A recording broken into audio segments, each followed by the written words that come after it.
නම් එකට ආවොත් සමහර අය අඬලා යනවා. දුවන්න බෑ මීත් එක අපි අනිවාර්යෙන් පරාජය කියලා. මොකද ඒ තරම් තැනක් හදාගත්තා. මම දුවන තරගයක් බලන්න ගොඩ අය සහභාගී වෙනවා. මම අවුරුදු 10කට පස්සේ ගිය අවුරුද්දේ කලින් අවුරුද්දේ දුවලා ඒ නමින්ම මට මුළු ග්‍රවුන්ඩ් එකක් හෙල්ලෙන්න සද්ද කරලා මට ඒක මාර ගැම්මක්. තාම දුවන ගිය අවුරුද්දේ කලින් අවුරුද්දේ ජාතික මහකිලෝටත් මම දිව්වා. මම ටේස්ට් කරා. මේ ඉතින් අර ඒ ඇඟේ ජවයේ තියෙන ආසයි. මොකද මම හැබැයි මගේ දරුවෙක්වත් කවදාවත් ක්‍රීඩාව උගන්වන්නේ නැහැ. හේතුව ඇවිල්ලා මම ගොඩක් දුක් විඳා. ඒ කියන්නේ අපි කන්න බොන්න නැහැ. සපත් දෙකක් ගන්න විදියක් නැහැ. ඇඳුමක් ගන්න විදියක් නැහැ. මුළු ජීවිතේම කැප කරා මේ වෙලේ මට ලැබිච්ච දෙයක් නැහැ. ඇත්තටම අපිට ලැබිච්ච දෙයක් නැහැ. මොකද මේ වගේ දෙයක් දැකලවත් මිනිස්සේ සමහරක් යාට මේවා යකඩ කැලි කියලා කිව්වා. මේවා නිකන් යකඩ කැලි. මේවා ගන්න. මේ වෙලේ මම අර කලින් කිව්වා වගේ අපි වීඩියෝ පටන් ගන්න වීඩියෝයේ සාමාන්‍ය පදක්කමක් දෙයක් ගන්න ඕනම මිනිස්සුෙකුට පුළුවන් මොකක් හරි කරලා. හැබැයි උතර පදක්කම් දිනනවා 100කට වැඩි. කුසලාන දිනනවා 100ක් විතර. ඉතින් ඒ වගේ දෙයක් කරනවා කියන්නේ සාමාන්‍ය මිනිස්සුෙකුට අමාරුයි මොනම තත්ත්වයක් පුළුවන්. ඒකයි මම බැලුවේ මෙයා ඉන්න ඕනේ අත්‍තරම ජාතික මට්ටමේ.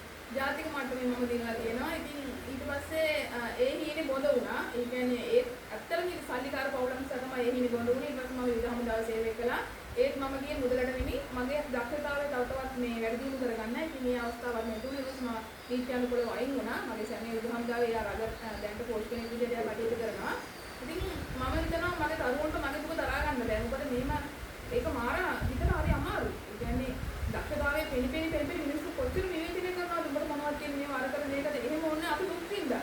නළුවෙක් නිලියෙක් රක්ෂාවක් කරත් එයාට ප්‍රසිද්ධිය ලැබෙන්නේ එයා මුදල් ගෙවලා තමයි ඒ ක්‍රීඩාස් කරන්නේ. ඒකෝන අපි සමාජය වෙනුවෙන් රට වෙනුවෙන් අපි මොනවද අපිට කිසිම මුදලක් ලැබෙන්නේ නැහැ ක්‍රීඩා කරා කියලා. අපිට ඒ රටට ගෙනත් දෙන ගමට ගෙනත් දෙන පදක්කම හසුනා ඒ ලකුණු ඒ කට්ටිය ගන්න ආබොරුවට ආපුතා හා කියලා ඔළුවන්න ඉතින් හැබැයි මේ ඉන්න ගෙයක් දොරක්වත් මේවට ඔක්කොක්වත් එහෙම කිසිම දෙයක් ඒ කියන්නේ අපිම ක්‍රීඩකයෝ ප්‍රදාන කරලා ලැබෙන්නේ නැහැ. ඒක ඇත්තටම මන්නම් කියන්නේ දරුවෙක් යවන්න ඉන්නවනම් ඒක හරි වැරදි මතයක්. ඒ කියන්නේ මම විවේචනය කරනවා නෙමෙයි. ඒක ලැබෙන්නේ නැහැ ලැබීමක් ලැබෙන්නේ නැහැ. ඒ කියන්නේ මහන්සි ප්‍රතිඵලයක් ලැබෙන්නේ. මම කියනවා රින්කෝ සුසි අයත් මේ බිහි වෙන්න ඕනේ. දරුවන්ට ක්‍රීඩා කරන්න. මගේ ළමයි දෙන්න හරිම දක්ෂයි. ඒ දෙන්නත් මේ පන්තියේ මේ දුහනම වලින්ම පළවෙනියා. පළවෙනියා තමයි වලින්ම පළවෙනියා. ඒ මගේ දුක මම මාර විපාක දෙනවා. අපේ රටේ සමහර තත්ත්වයන් දැන් වෙනස් වෙලා තියෙනවා. සමහර තත්ත්වයන් මේ විදිහටම තියෙනවා.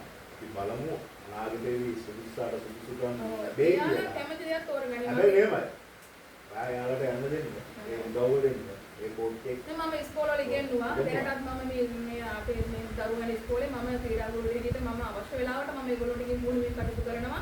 ඒ සම්බන්ධයෙන් ගොඩක් සමාජ සේවා කරලා තියෙනවා. පිට්ටනිය හදලා තියෙනවා. ඉතින් මට පුළුවන් හැම දෙයක්ම මම මගේ ගම වෙනුවෙන් පාසල වෙනුවෙන් පන්සල වෙනුවෙන් මේ TikTok එක හරහා ගොඩක් දේවල් කරා. කොරෝනා කාලෙවත් මම බඩු මළු ගොඩක් එකතු කරා. මේ සිද්ධිය සම්බන්ධව ඒක එන්නේ හේතුව මම අද ඉන්නේ කිව්වේ නැහැ. මම ගොඩක් ඉස්සෙල්ලා ඒක තමයි එන්න විදිහ මාර්තු මොකද